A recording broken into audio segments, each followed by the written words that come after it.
And to say that I created a film that encourages blacks not to get adequate medical care is just completely abhorrent. Don't misuse my words. It's the witness's time. Do not censor the witness. I'm not censoring the witness. I'm not censoring the witness. He's still talking. It's my time, and I've given it to the witness. Do not censor him. I'm not censoring him.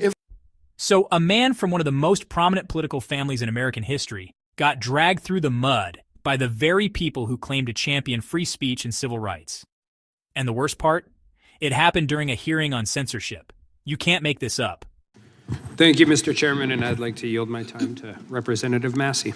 I thank the gentleman from North Dakota. Wow, the irony and cognitive dissonance from the other side of the aisle. It's deafening. You could cut it with a knife. They are at the same time denying that censorship is occurring, but suggesting that there's more material that needs to be censored. This is a hearing on censorship that began with an effort, with a formal motion from the other side of the aisle to censor Mr. Kennedy. They do not want him to speak, yet that is the topic of this hearing. They have kept him from speaking. A collusion between the government and private organizations. Mr. Kennedy, in your opening statement, you introduced us to this word malinformation. Can you tell us more about this made-up word, what it means, and some of the things that you've said or tried to say that you've been censored for that's been characterized as malinformation? He exposed how the federal government has been colluding with social media giants to silence dissent, destroy reputations, and erase inconvenient facts from public view. He shared real-world consequences, his content removed, his accounts banned, his voice stripped away, all because he dared to challenge the Biden administration's orthodoxy. Yes, Congressman Massey, and if by your leave, I'd like to just respond very briefly to some of the, what I would call defamations that have been just applied to me by the ranking member. I'm happy to talk to you about my opinions on these issues, what you have stated and tried to associate me with through guilt by association is simply inaccurate. Virtually everything, every statement that you just made about me is inaccurate. I have never advised Black Americans not to receive vaccines. At one point you say I'm anti-vax, and that's a bad thing. The other moment you point out that all my children are vax. Plaskett accused Kennedy of spreading anti-vax conspiracy theories, yet Kennedy himself stated clearly, his children are vaccinated. He took the flu shot for 20 years. He has never told people to avoid vaccines. His issue? He wants vaccines to be held to the same rigorous safety standards as any other drug on the market. That's not radical. That's common sense. I'm fully compliant with the vaccine schedule myself, except for COVID. I took flu vaccines for 20 years straight. I have never been anti-vax. I have never told the public avoid vaccination. The only thing I've asked for, and my views are constantly misrepresented, so that the truth of what I believe is not, we're not allowed to have a conversation about that with the American people, which I believe vaccines should be tested with the same rigor as other medicines and medications. You tried to associate me a moment ago with the replacement theory, which is racist. No, I did not say you had the replacement theory. I said my colleagues. Time belongs to the gentleman from Kentucky. I denounce that theory. It is racist, and I have never endorsed it or had any association with it.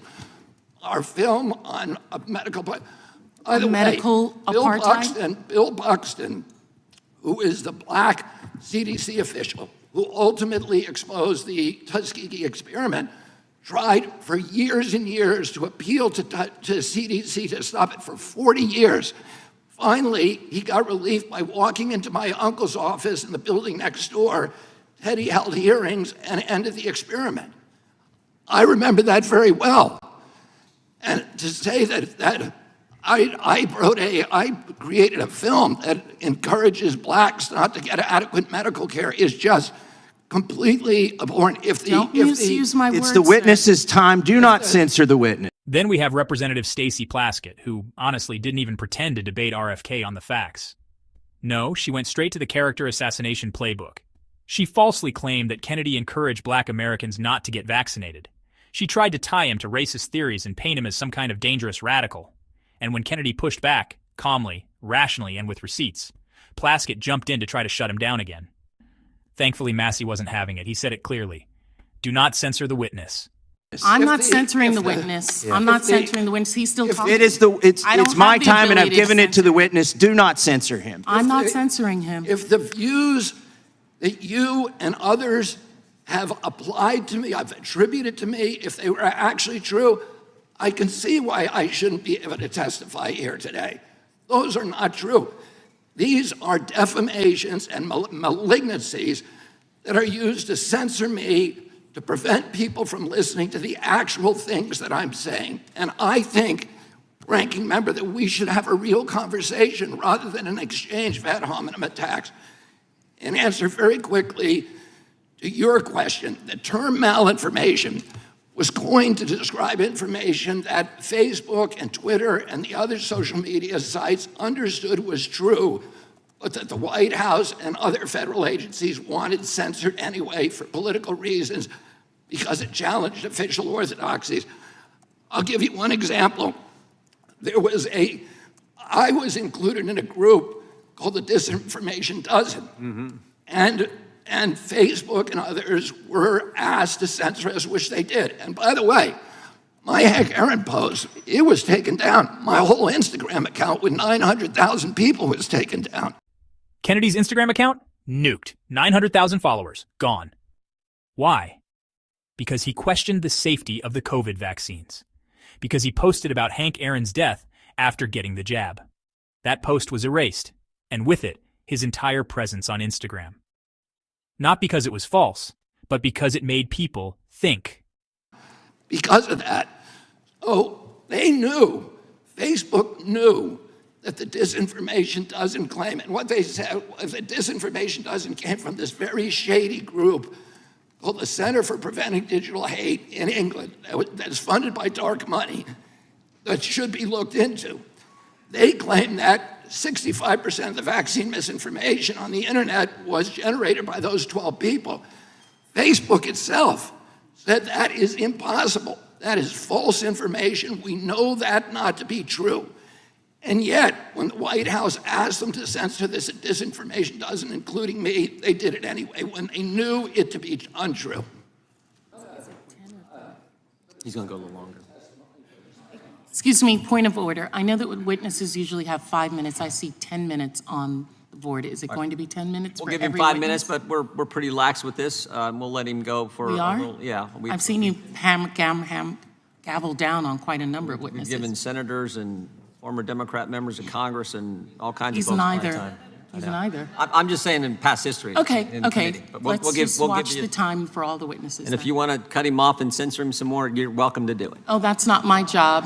That's your job. Why don't you threaten a witness so that they can not want to be a Mr. witness? Kennedy is recognized for his opening statement. We'll give him 5 minutes, more or less, and then we'll move to the next one.